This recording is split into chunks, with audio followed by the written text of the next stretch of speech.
नमस्कार विद्यार्थी मित्रांनो, स्वागत आहे सर्वांचं पुन्हा एकदा आपला आवडता युट्यूब चॅनल पोलीस भरती गुरु हरदे सर. विद्यार्थी मित्रांनो, बॉम्बे हायकोर्टची परीक्षा आपल्याला माहिती आहे खाली 12 दिवसावरती येऊन ठेपलेली आहे. आणि आज आपला शिपाई पदाचा पेपर क्रमांक 12चा आपण या ठिकाणी आज पाहतोय. आतापर्यंत 11 पेपर आपण या ठिकाणी विश्लेषणात्मक पाहिलेले, क्वेश्चन पेपर पण पाहिलेले आहेत. त्या 11 पेपरच्या पीडीएफ सुद्धा आपण आपल्या बॅचच्या ग्रुपला तुम्हाला सर्व विद्यार्थ्यांना दिलेला आहे. विद्यार्थी मित्रांनो, मी जास्त वेळ घेणार नाही तुमचा. तुम्हाला शेजारी दिसत असेल का बॉम्बे हायकोर्ट लिपिक पदाची टेस्ट सिरीज संदर्भात. मित्रांनो, आता आपल्याकडे फक्त 12 ते 13 दिवस राहिलेले. आतापर्यंत तुम्ही जो अभ्यास केलाय त्या अभ्यासाला प्रॉपरली उजळणी जर द्यायची असेल तर तुम्ही टेस्ट सिरीज जॉईन करू शकता. शिपाई पदाची असेल अथवा लिपिक पदाची असेल, दोन्ही टेस्ट सिरीज तुम्ही जॉईन करू शकता. आणि राहिलेल्या थोड्याशा वेळेमध्ये तुम्ही फास्ट मध्ये ऑनलाईन मॉक टेस्ट सोडून तुम्ही तुमचे मार्क्स पाहू शकता. आपल्याला किती मार्क्स पडतात, ऍव्हरेज मार्क्स काय आहेत, त्याचबरोबर संपूर्ण विश्लेषण पण त्या ठिकाणी वाचून घेऊ शकता. शिपाई पदाचं असेल अथवा लिपिक पदाचं असेल. त्याचबरोबर तुम्हाला पीडीएफ सुद्धा आपण त्या ठिकाणी मोफत देणार. आता मी दिलेल्या पण आहेत बॅचच्या विद्यार्थ्यांना पीडीएफ, ज्यांनी ऍडमिशन घेतले त्यांना मोफत 30 पीडीएफ क्लर्कच्या आणि 20 पीडीएफ शिपाईच्या दिलेल्या सुद्धा आहेत. त्याचबरोबर कॉम्प्युटरचे पीडीएफ असेल, त्याचबरोबर चालू घडामोडी असेल, त्याचबरोबर मराठी असेल, त्याचबरोबर काही सायन्स असेल, हे सुद्धा पीडीएफ आपण त्या ठिकाणी देतोय. आणि इथून पुढे राहिलेल्या 10 ते 12 दिवसामध्ये ज्या विद्यार्थ्यांनी बॅचला ऍडमिशन घेतलेलं आहे त्या संपूर्ण विद्यार्थ्यांना आपण भरभरून असं मटेरियल त्या ठिकाणी ग्रुपवरती देणार आहे. त्यामुळे आता तुम्ही उशीर करू नका. आज आपण पेपर क्रमांक 12 पाहतोय आपला. असे अजून बरेच पेपर होईपर्यंत आपले पेपर होत राहणार आहे. तर आता मित्रांनो, आपण पेपर क्रमांक 12 का जाण्यापूर्वी ज्या विद्यार्थ्यांना प्रवेश करायचे त्यांनी आजच प्रवेश करून घ्या, कारण अतिशय महत्वाची बॅच आहे आपली मित्रांनो, जी आता संपत आहे.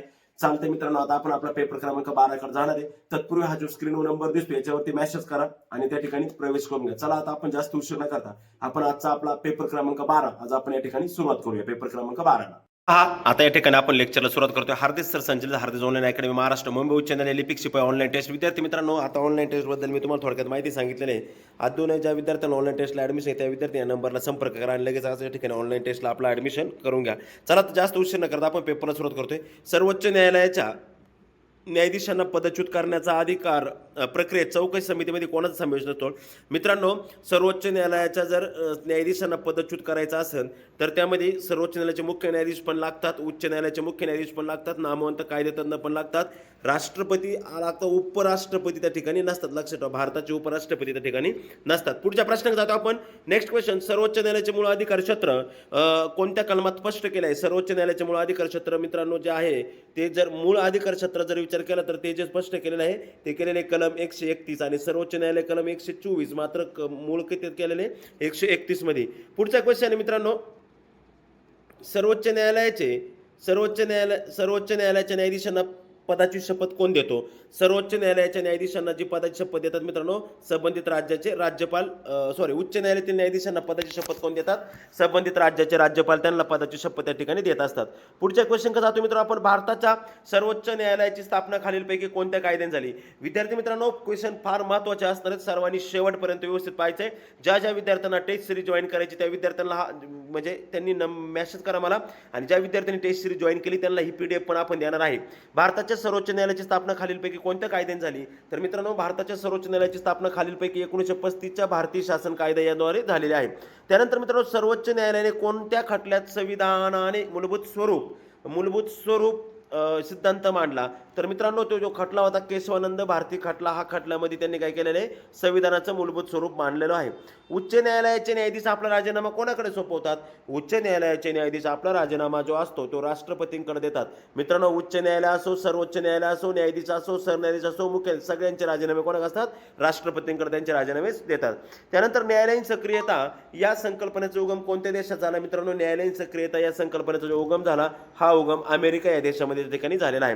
त्यानंतर विद्यार्थी मित्रांनो, मुंबई उच्च न्यायालयाची स्थापना कोणत्यावर झाली? कायम येणारा प्रश्न आपल्याला. मुंबई उच्च न्यायालयाची जी स्थापना होती मित्रांनो, ही स्थापना झाली 1862 साली. मुंबई उच्च न्यायालयाची स्थापना झाली. मुंबई, कलकत्ता आणि मद्रास लक्षामध्ये.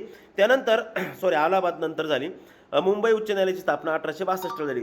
त्यानंतर विद्यार्थी मित्रांनो, सह्याद्रीच्या सह्याद्रीच्या उपरांगांपैकी सातमाळ अजिंठा रांगेत खालीलपैकी कोणते महत्त्वाचे लेणी आहे? तुम्हाला माहिती आहे सह्याद्रीच्या जी उपरांग आहेत आणि त्या उपरांगांपैकी जर विचार केला तर कुठे मित्रांनो? वेरूळमध्ये जाणार आहे, कारण का आपल्याला माहिती एलिफंटा, कारले भाजा आणि कानेरी ह्या त्या मुख्य रांगेत आहे. सातमाळा अजिंठा रांगेत त्यांनी विचारले जी उपरांग आहे सातमाळा अजिंठा, त्याच्यामध्ये जर विचार केला तर वेरूळ येते जे छत्रपती संभाजीनगरमध्ये आहे. ओके, त्यानंतर मित्रांनो पुढच्या क्वेश्चनकडे जातो आपण. यापैकी तुम्हाला किती प्रश्न येते तुम्ही सांगा. महाराष्ट्रात नर्मदा नदीचं खोरं खालीलपैकी कोणत्या जिल्ह्यातून वाहतं? मित्रांनो महाराष्ट्रात नर्मदा नदीचं जे खोरं आहे हे मात्र महाराष्ट्रातून नंदुरबार जिल्ह्यातून वाहतं, कारण का नर्मदा नदी थोडीच महाराष्ट्रात येते, ती फक्त खानदेशामध्ये येते बाकी नाहीत. ओके, पुढचा क्वेश्चन. औरंगाबाद छत्रपती संभाजीनगर विभागातील सर्वात मोठे धरण कोणते? सर्व तिथले नाही सगळीकडलंच म्हटलं तरी तेच धरण असतं मित्रांनो, का ज्याचं उत्तर तुम्हाला सुद्धा लगेच येईल, ते म्हणजे जायकवाडी धरण. कोणतं धरण? पैठण या ठिकाणी असतं. नाथसागर ज्याला नाव आहे, जायकवाडी धरण हे काय सगळ्यात मोठं धरण आहे. त्यानंतर महाराष्ट्रात नारळ संशोधनाचे मुख्य केंद्र कुठे आहे? मित्रांनो महाराष्ट्रात नारळ संशोधनाचं जे केंद्र आहे हे केंद्र आहे भाटे या ठिकाणी, महाराष्ट्र रत्नागिरी भाटे या ठिकाणी. आता बघा या ठिकाणी ऑप्शन पहिला रत्नागिरी पण दिलाय, दुसरा भाटे दिलाय. मग असं जर दिलेलं असेल तर आपल्याला जे मूळ आहे ते लिहायचं. आता इथं भाटे द्यायचं मूळ आहे आणि रत्नागिरी जिल्ह्यात आहे, नंतर नाही, म्हणजे जे मुख्य उत्तर ते उत्तर द्यायचं असतं. तुम्ही म्हणशाल रत्नागिरी ते मग रत्नागिरी ते चुकीचं ठरेल. ओके, पुढच्या क्वेश्चनकडे जातो मित्रांनो आपण. Question number 13. कोणत्या डोंगर रांगेमुळे तापी आणि गोदावरी नद्यांची खोरी वेगळी झाली? मित्रांनो याचं उत्तर आहे आपल्याला उत्तर क्रमांक 2 बी मुळे झालेले आहेत. त्याला आहे ना विनसा तासा गो असा विनसा तासा गो ह भीम क्रू असा शॉर्टकट आहे त्याला. त्याच्या खाली त्याचे पर्वतांची नाव लिहिल्यानंतर तुम्हाला सगळं समजून जाईल. त्याच्यानंतर मित्रांनो क्वेश्चन नंबर 14. महाराष्ट्राच्या पठारी प्रदेशावर सर्वात जास्त आढळणारं खनिज कोणतं? तर महाराष्ट्राच्या पठारी प्रदेशावर सर्वात जास्त आढळणारं जे खनिज आपल्याकडे माहिती एकच खनिज आहे ते म्हणजे लोह खनिज. त्याच्यानंतर मेळघाट व्याघ्र प्रकल्प कोणत्या जिल्ह्यात स्थित आहे? जे विद्यार्थी शिपाई पदाची तयारी करतात आणि ज्या विद्यार्थ्यांनी हा आपला लेक्चर पाहत आहे त्या सर्वांनी याचं उत्तर तुम्ही कमेंट बॉक्समध्ये कमेंट करायचं आहे की या मेळघाट व्याघ्र प्रकल्प हा जो आहे हा कोणत्या जिल्ह्यामध्ये आहे. याचं उत्तर तुम्ही सर्वांनी मला कमेंटमध्ये कमेंट करायचे, तुमच्याकडून मला याची अपेक्षा आहे. ओके, चला पुढच्या प्रश्नात जातो मित्रांनो. तत्पूर्वी मित्रांनो 1 मिनिट वेळ घेतो. मिशन बॉम्बे हायकोर्ट स्पेशल लिपिक शिपाई भरती सर्व बॅच 2.0 मित्रांनो बॅच आपल्या आता जवळजवळ संपलेली आहे. ज्या विद्यार्थ्यांना ऍडमिशन घ्यायचं आपल्या हातात फक्त 10-12 दिवस राहिले. ज्या विद्यार्थ्यांना ऍडमिशन घ्यायचे त्यांनी लगेच ऍडमिशन घ्यायचं मित्रांनो. ऍडमिशन सोबत तुम्हाला मित्रांनो 51 सराव पेपर, लिपिकच्या 51 सराव पेपर शिपायाच्या, त्याचबरोबर PYQच्या काही PDF सुद्धा अभ्यासक्रमाशी संबंधित सगळ्या PDF पण त्या ठिकाणी तुम्हाला मिळणार आहे. काहीच करायचं नाही, लगेच ऍडमिशन घ्यायचं मित्रांनो. या ठिकाणी जायचंय, हा नंबर दिसतो माझ्या ठिकाणी, नंबरला मेसेज करा मित्रांनो. व्हॉट्सअपला लिपिकची फी 150 आणि शिपाई फी 100. लगेच जाऊन त्या ठिकाणी ऍडमिशन करून घ्या आणि आपला प्रवेश निश्चित करा आणि सगळे पेपर सोडवा. रक्तातील तांबड्या पेशीचं RBC आयुष्य सुमारे किती दिवसाचं असतं? तर मित्रांनो रक्तातील जे तांबड्या पेशी असतात त्या रक्तातील तांबड्या पेशीचं जे आयुष्य असतं हे फक्त आणि फक्त 120 दिवसाचं आयुष्य त्या ठिकाणी असतं. त्यानंतर कॅन्डेला हे खालीलपैकी कशाचे एकक आहे? विद्यार्थी मित्रांनो कॅन्डेला हे जे एकक आहे हे एकक आहे मित्रांनो प्रकाशाची तीव्रता मोजण्याचं जे एकक असतं त्याला कॅन्डेला असं म्हटलं जातं. कॉस्टिक सोडा हे रासायनिक नाव काय आहे? कॉस्टिक सोडा लक्षामध्ये, कॉस्टिक सोडा हा सोडियम हायड्रॉक्साईड कॉस्टिक सोडा हा सोडियम हायड्रॉक्साईड याचं आहे. ओके, त्यानंतर मानवी शरीरात पाण्याचं प्रमाण सरासरी किती टक्के असतं? मानवी शरीरात पाण्याचं प्रमाण सरासरी 65 ते 70% एवढं प्रमाण असतं. त्यानंतर खालीलपैकी कोणत्या धातूचा उपयोग विजेच्या बल्बमधील तार करण्यासाठी होतो?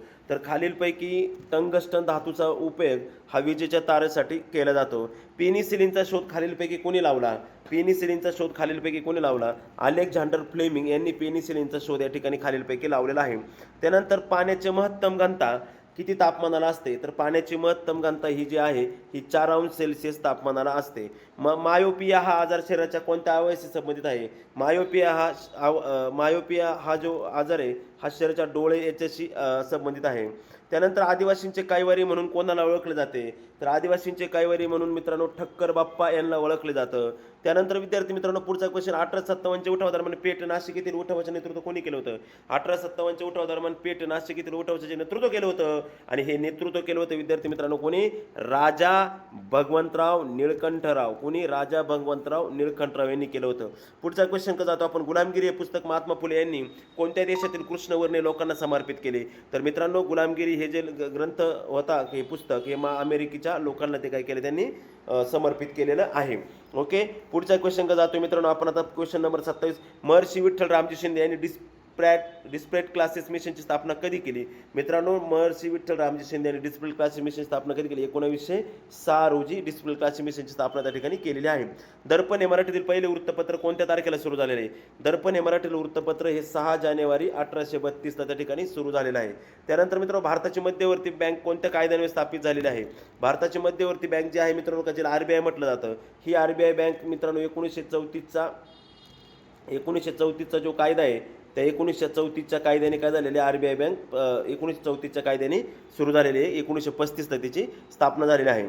त्यानंतर मित्रांनो पांढरी क्रांती खालीलपैकी कशाशी संबंधित आहे? मित्रांनो पांढरी क्रांती हे तांदूळ उत्पादन, दूध उत्पादन, कापूस उत्पादन आणि अंडी उत्पादन याच्याशी. पांढरी क्रांती म्हणजे धवल क्रांती, जिला आपण म्हटलं तर श्वेत क्रांती पण म्हणतात. धवल क्रांती ही दूध उत्पादनाशी संबंधित या ठिकाणी आहे. लक्षामध्ये अशा पद्धतीने मित्रांनो आपला पेपर होता, अतिशय महत्त्वाचा पेपर. कसा होता नक्कीच कळवा आणि सर्वांनी टेस्ट सिरीजला जॉईन करा. मित्रांनो आपले टेस्ट सिरीज आहे, आता थोडे दिवस राहिले. ज्या ज्या विद्यार्थ्यांना प्रवेश करायचा आहे त्यांनी लगेच या ठिकाणी मेसेज करा. लक्षामध्ये लगेच टेस्ट सिरीजला ॲडमिशन करून घ्या. या ठिकाणी तुम्हाला दिसतंय हा माझा नंबर आहे, या नंबरवरती लगेच मेसेज करा आणि टेस्ट सिरीजला तुम्ही ॲडमिशन करून घ्या. लक्षामध्ये आता वेळ वाया घालू नका. हा जो नंबर आहे 97 66 85 36 75 याच्यावरती मेसेज करा आणि टेस्ट सिरीजला ॲडमिशन करून घ्या. अतिशय महत्त्वाची दर्जेदार टेस्ट सिरीज सोबतच तुम्हाला PDF सुद्धा आपण या ठिकाणी देणार आहे. 51 सराव पेपर सोबतच तुम्हाला PDF सुद्धा मिळणार आहे, PYQ पण असणार आहे. हा नंबर याच्यावरती संपर्क करा आणि ज्यांना ॲडमिशन घ्यायचं आहे त्यांनी लिपिकला 100 रुपये फी आणि लिपिकला 150 रुपये आणि शिपायाला 100 रुपये फी पे करा. याच नंबरला पे करा, स्क्रीनशॉट टाका आणि तुमचं नाव टाका आणि लगेच ॲडमिशन करून घ्या. त्याचबरोबर पुस्तकाबाबत पण बरेच जण विचारणा करतात, पुस्तकाबद्दल पण बरेच जण विचारत असतात. तर आपण पुस्तकाबद्दल पण मी तुम्हाला एका पुस्तकाबद्दल छान असं पुस्तक आहे, तुम्हाला शेवटच्या टप्प्यामध्ये तुम्हाला खूप महत्त्वाचं ठरेल त्याबद्दल माहिती देतो. उपलब्ध असताना भारतीय न्यायव्यवस्थेविषयी विशेष पुरवणे असणारं अतिशय महत्त्वाचं पुस्तक म्हणजे लिपिक, क्लर्क आणि शिपाई पिवन म्हणजे लिपिक आणि क्लर्कसाठी अत्यंत उपयुक्त असणारं पुस्तक आहे. मित्रांनो शेवटच्या दिवसात तुम्ही हे पुस्तक खरेदी करू शकता. मुंबई उच्च न्यायालय 70 प्रश्नपत्रिका संच 2018 ते 2026 मध्ये झालेले पेपर आहेत मित्रांनो. संपूर्णतः नवीन बदलत्या पॅटर्ननुसार हे पुस्तक या ठिकाणी आलेले आहे मित्रांनो. त्याचबरोबर विद्यार्थी मित्रांनो याच्यामध्ये तुम्हाला काय भेटणार आहे मित्रांनो, लिपिकचे 2019, 20, 23 आणि 25चे 4 पेपर असणार आहे. शिपायाचे पण 2018, 24, 25चे 4 पेपर असणार आहे. लिपिक सराव प्रश्न संच असणार आहे, शिपाई सराव प्रश्न, त्याचबरोबर जिल्हा सत्र न्यायालयाचे असणार आहे. त्याचबरोबर लिपिकचे सुद्धा काही पेपर या ठिकाणी असणार आहे. त्याचबरोबर विद्यार्थी मित्र आगामी होणाऱ्या उच्च न्यायालयाची जिल्हा परीक्षांसाठी काही महत्त्वाचा गुरुकिल्ली ठरणार आहे पुस्तक. 70 प्रश्नपत्रिका म्हणजे 3700 प्रश्नांचा समावेश होणार आहे. 298 रुपये किंमत. आपल्या जवळ गेल्यानंतर तुम्हाला अजूनही किंमत कमी होऊ शकते. स्मार्ट स्टडी पब्लिकेशन, आमचे मित्र स्मार्ट स्टडी पब्लिकेशन यांचं पुस्तक मित्रांनो, आमचे मित्र विठ्ठल नागनाथ राऊतवर सर यांचं हे बुक आहे. तुम्ही नक्की हे बुक खरेदी करू शकता. स्मार्ट स्टडी पब्लिकेशन ज्यांना बुक खरेदी करते या नंबरवरती संपर्क करायचा आहे आणि बुक या ठिकाणी तुम्ही खरेदी करायचा आहे.